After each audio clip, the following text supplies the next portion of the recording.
Hello student, अब हम लोग पढ़ेंगे आज साक्षात्कार विधि, जिसको इंग्लिश में क्या कहते हैं, इंटरव्यू मेथड।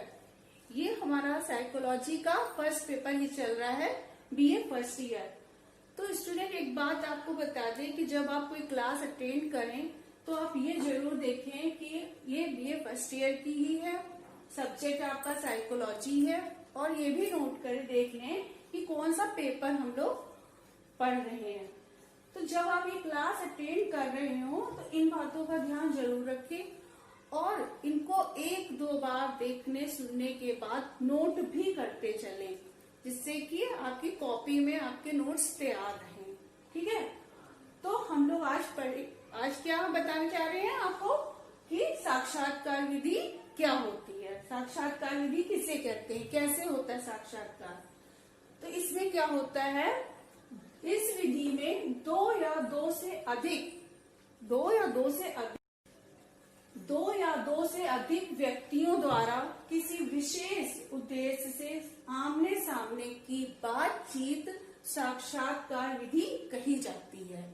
यानी कि इसमें क्या होता है, सामने जो साक्षात्कारकर्ता जो होते हैं वो दो या दो से अधिक भी हो सकते हैं, और सामने इंटरव्यू जिनका ले रहे हैं उनका एक साथ भी कई लोगों का लिया जा सकता है और एक व्यक्ति भी हो सकता है। ठीक है, तो ये उस साक्षात्कार पे डिपेंड करता है किस टाइप का साक्षात्कार हो रहा है।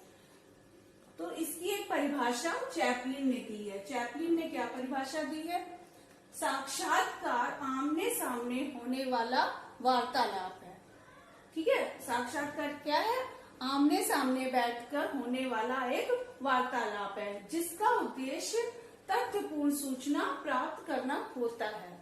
ठीक है, तो इसका साक्षात्कार का उद्देश्य क्या होता है, क्यों साक्षात्कार लेते हैं, तो उसका उद्देश्य क्या होता है, तथ्यपूर्ण सूचना प्राप्त करना। अब आते हैं मनोविज्ञान में। मनोविज्ञान में साक्षात्कार विधि का क्या यूज है, तो मनोविज्ञान में जब हम किसी बच्चे पर, किसी प्रौढ़ पर, किसी वृद्ध का, अगर किसी के व्यवहार का जब हम अध्ययन करते हैं, मान लो किसी व्यक्ति की रुचियों का, उसके मूल्यों का, मनोवृत्तियों का, तो ऐसी चीजों का अध्ययन हम साक्षात्कार विधि से करते हैं। तो ये अध्ययन किसी के बारे में भी जानने के लिए हो सकता है, किसी बच्चे का साक्षात्कार करके उसकी रुचियों के बारे में हम जान सकते हैं, और कोई वृद्ध भी हो सकता है, कोई प्रौढ़ भी हो सकता है। तो साक्षात्कार विधि का प्रयोग करते हैं मनोविज्ञान में हम रुचियों, मूल्यों और मनोवृत्तियों का अध्ययन करने के लिए। तो साक्षात्कार वैसे तो आप लोगों ने बहुत सुना होगा ना, जॉब में भी साक्षात्कार होता है। साक्षात्कार उस विषय से रिलेटेड, जिस चीज की जॉब होगी उससे रिलेटेड साक्षात्कार होगा, है ना। और भी अब तो स्कूल में भी बच्चे का लिए साक्षात्कार होता है, पेरेंट्स का भी होता है और बच्चे का भी होता है। तो देखा जाता है कि अगर कोई अपने बच्चे का एडमिशन इंग्लिश मीडियम में करा रहा है तो वो इसको मैनेज कर पाएंगे। इंग्लिश मीडियम में पढ़ाने के लिए पेरेंट्स इस टाइप, मतलब बच्चों की पढ़ाई इतनी हाई फाई हो जाएगी, पेरेंट्स बच्चे को सपोर्ट कर पाएंगे, इसलिए इस तरह के इंटरव्यू लिए जाते हैं। तो तथ्यपूर्ण सूचना प्राप्त करना ही तो कार्य हुआ। ये सब क्या हो गया, तथ्यपूर्ण सूचना। अब साक्षात्कार विधि में कुछ विशेषताएं होनी चाहिए, मतलब क्या सावधानियां बरतनी पड़ती है कि किस तरह से साक्षात्कार तैयार किया जाए। तो सावधानियां क्या होती हैं, सावधानियां, ठीक है। साक्षात्कार तैयार करने से पहले हमें कुछ सावधानियां उसमें रखनी पड़ती हैं। वो सावधानियां क्या है कि जो साक्षात्कार में जो प्रश्न पूछे जाएं वह सरल होने चाहिए। ठीक है, कि सामने वाले को समझ आए, उसी के अकॉर्डिंग होने चाहिए। तो साक्षात्कार में पूछने वाले प्रश्न सरल, छोटे, ज्यादा लंबे क्वेश्चन तो साक्षात्कार में पूछे नहीं जाते। कोई डिस्क्रिप्टिव की बहुत लेंथी क्वेश्चन पूछे जाए, उसका कोई लंबा आंसर, उसका तो कोई, तो इसमें जो क्वेश्चन पूछे जाते हैं छोटे छोटे, जैसे आपके शहर के बारे में कोई चीज पूछेंगे, आपका नाम, आप कहाँ से हैं, ऐसे शॉर्ट टाइप के क्वेश्चन होते हैं। तो सरल होने चाहिए और लघु होने चाहिए। और कैसे होने चाहिए, स्पष्ट स्पष्ट होने चाहिए कि जिसका साक्षात्कार ले रहे हैं उसको समझ आए। ठीक है, स्पष्ट होने चाहिए। तो स्पष्ट होने चाहिए। ठीक है, तो साक्षात्कार में क्या सावधानियां सबसे पहले बरतनी चाहिए कि प्रश्न सरल, लघु और स्पष्ट होने चाहिए। जो क्वेश्चन पूछे जा रहे हैं वो इस तरह से सरल, लघु और स्पष्ट हो। इसके बाद दूसरी क्या है कि अपरिचित विषय होने पर उसका परिचय देना चाहिए। अगर कोई व्यक्ति उस विषय से अपरिचित है, जिस विषय का साक्षात्कार हो रहा है, तो पहले उस बारे में उसको बता देना चाहिए। तो क्या है, अपरिचित अगर कोई विषय है, अपरिचित विषय के बारे में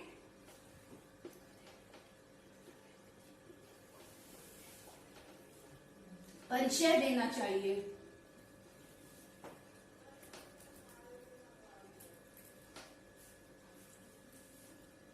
अपरिचित विषय अगर है तो उस विषय के बारे में परिचय देना चाहिए, बताना चाहिए। इसके बाद क्या आता है, प्रश्नों का स्वरूप ऐसा होना चाहिए कि उसको बहुत अधिक सोचना ना पड़े। प्रश्नों का स्वरूप ऐसा होना चाहिए कि बहुत अधिक ना सोचना पड़े। ठीक,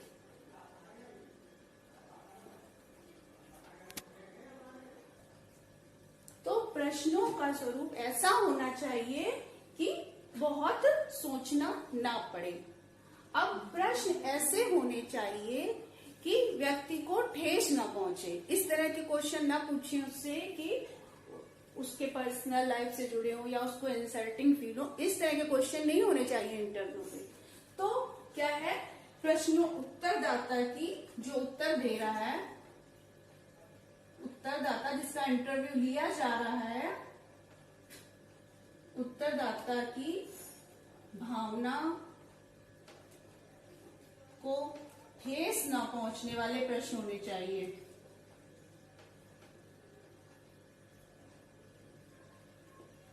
ठेस न पहुंचाने वाले प्रश्न होने चाहिए।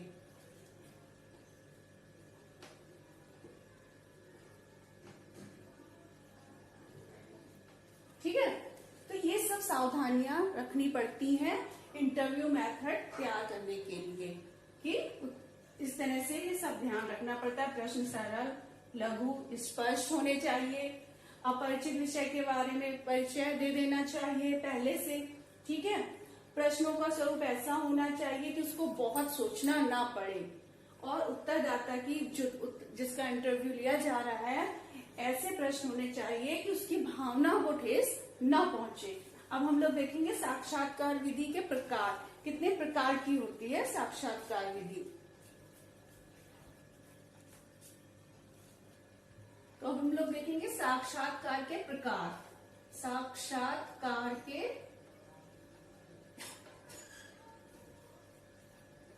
प्रकार, कितने टाइप से साक्षात्कार लिया जा सकता है। ठीक है, तो इसमें क्या है, नंबर 1 कौन किस टाइप के होते हैं? मानकीकृत या प्रमाणिक साक्षात्कार। ठीक है, मानकीकृत या प्रमाणिक साक्षात्कार।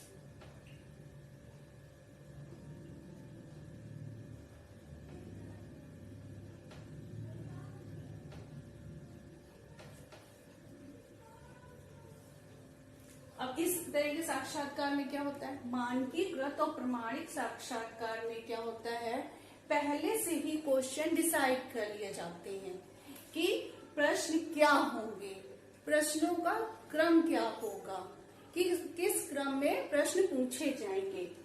मानकीकृत में पहले से डिसाइड रहता है। प्रश्न जो साक्षात्कारकर्ता होता है वो पहले से यह डिसाइड कर लेता है कि हमको किस तरह के प्रश्न पूछने हैं। जिस विषय से संबंधित साक्षात्कार हो रहा होता है उससे रिलेटेड क्वेश्चन पहले से तैयार किए गए होते हैं और उनका क्रम भी निश्चित होता है कि पहले ये पूछना है फिर ये। तो वो उसकी सुविधा के अनुसार बहुत ही मतलब इसमें बहुत शिक्षित साक्षात्कारकर्ता यूज किए जाते हैं, जो उसकी जिस तरह का साक्षात्कार होता है उसके अकॉर्डिंग क्रम डिसाइड करते हैं कि सरल से कठिन की ओर जैसे जाए। पहले जो जिसका इंटरव्यू हो रहा है जिससे कि वो घबराए ना, तो पहले हम उससे इजी टाइप के क्वेश्चन पूछे, फैमिलियर हो जाए, तब फिर उसको और आगे उससे क्वेश्चन पूछना स्टार्ट करें। वो उस साक्षात्कार में जिससे कि उसके अंदर घबराहट ना हो, नर्वसनेस ना हो। इसलिए मानकीकृत साक्षात्कार में इस तरह से पहले से डिसाइड क्वेश्चन एक क्रम में पूछे जाते हैं। और क्या है इसमें, तो साक्षात्कार क्रम और प्रश्नों की संख्या पहले से डिसाइड होती है, जबकि ये अप्रामाणिक, जिसके अलावा जो दूसरे टाइप का है अप्रामाणिक, उसमें क्या होता है, उसकी अपेक्षा ये मानकीकृत जो साक्षात्कार होता है ये अधिक विश्वसनीय होता है। ये बहुत अधिक विश्वसनीय साक्षात्कार कहलाता है, मानकीकृत और प्रमाणिक साक्षात्कार, क्योंकि यह विधि अपेक्षाकृत अधिक शुद्ध है, क्योंकि इसमें विश्वसनीय परिणाम प्राप्त होते हैं, इसलिए इस विधि को अधिक शुद्ध विधि माना जाता है। इस विधि की सहायता से सूचना को सरलता से प्राप्त किया जाता है। दूसरा कौन सा टाइप आता है, दूसरा आता है अमानकीकृत। अमानकीकृत या अप्रमाणिक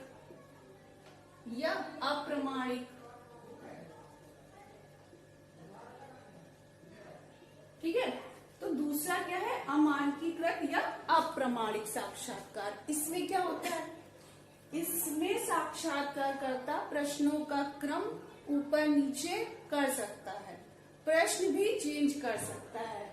वह प्रश्नों को, ये अधिकतर मनोवैज्ञानिक साक्षात्कार में इसी तरह के साक्षात्कार होते हैं कि वो उसकी मनोस्थिति देखकर उस तरह के क्वेश्चन पूछ सकता है, सरल या कठिन चेंज कर सकता है, उसकी कंडीशन देखकर ऊपर नीचे क्वेश्चन कर सकता है। इसमें साक्षात्कारकर्ता को पूर्ण स्वतंत्रता रहती है प्रश्नों का क्रम बदलने के लिए और प्रश्नों को भी बदलने के लिए।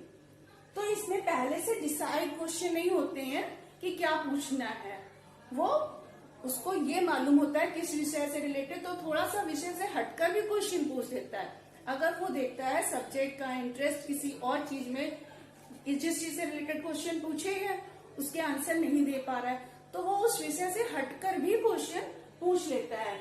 और क्योंकि इसमें उसको ये देखना होता है ना कि आखिर उसकी मनोवृत्ति, रुचियां, मूल्य, इस तरह के अध्ययन किए जाते हैं मनोविज्ञान में। तो जरूरी तो नहीं है कि यह आवश्यक नहीं है कि उसको हर व्यक्ति के अंदर एक ही तरह की नॉलेज हो। इसमें कोई उसका इस तरह का तो टेस्ट हो नहीं रहा है कि उसकी पढ़ाई का टेस्ट हो रहा है तो आईक्यू लेवल चेक किया जा रहा है कि इसी आईक्यू लेवल के सारे बच्चे होने चाहिए। ये तो चेंज भी हो सकती है, किसी की नॉर्मल, किसी की नॉर्मल से कम या नॉर्मल से ज्यादा। तो इसमें साक्षात्कारकर्ता को स्वतंत्रता रहती है प्रश्नों को बदलने की और प्रश्नों के क्रम को भी बदलने की। इसके बाद हम लोग देखेंगे कि साक्षात्कार में आंकड़ों को कैसे नोट कर सकते हैं। तो साक्षात्कार में आंकड़ों का अभिलेखन कैसे करते हैं।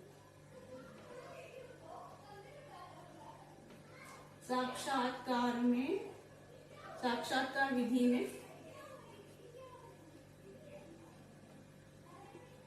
आंकड़ों को किस किस तरह से लिख सकते हैं ना, फिर जो हम पूछ रहे हैं क्वेश्चन के जो आंसर मिल रहे हैं उन्हें नोट भी तो करना होगा। तो आंकड़ों का अभिलेखन